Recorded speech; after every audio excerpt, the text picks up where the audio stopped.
नमस्कार दोस्तों, हमारे देश में भ्रूण हत्या, गर्भपात एक बहुत भयंकर बीमारी है।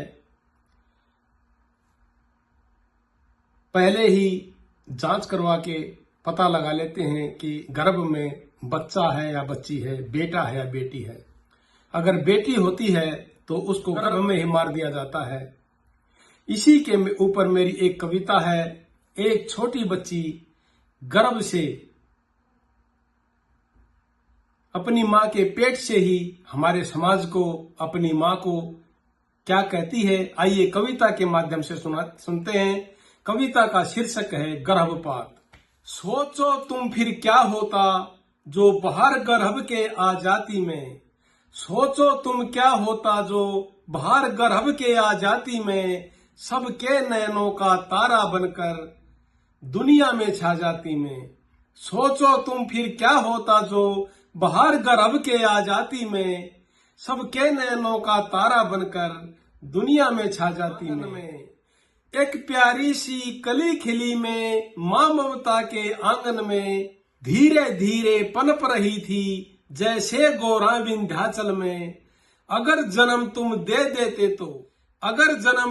देते तो सबके मन को भा जाती में, सबके नयनों का तारा बनकर दुनिया में छा जाती में। लक्ष्मी, पार्वती और सरस्वती त्रिदेव की नारी थी। लक्ष्मी, पार्वती और सरस्वती त्रिदेव की नारी थी। महर्षि अत्रि की पत्नी अनुसुईया सब पर भारी थी। ब्रह्मा विष्णु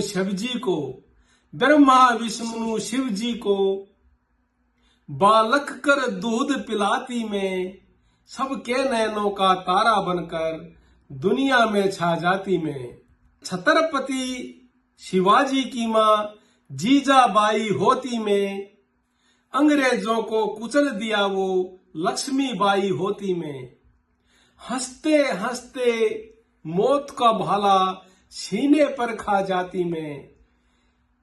हंसते हंसते मौत का भाला सीने पर खा जाती में, सबके नयनों का तारा बनकर दुनिया में छा जाती में। जन्म से पहले मत मारो मुझे बाहर गर्भ के आने दो।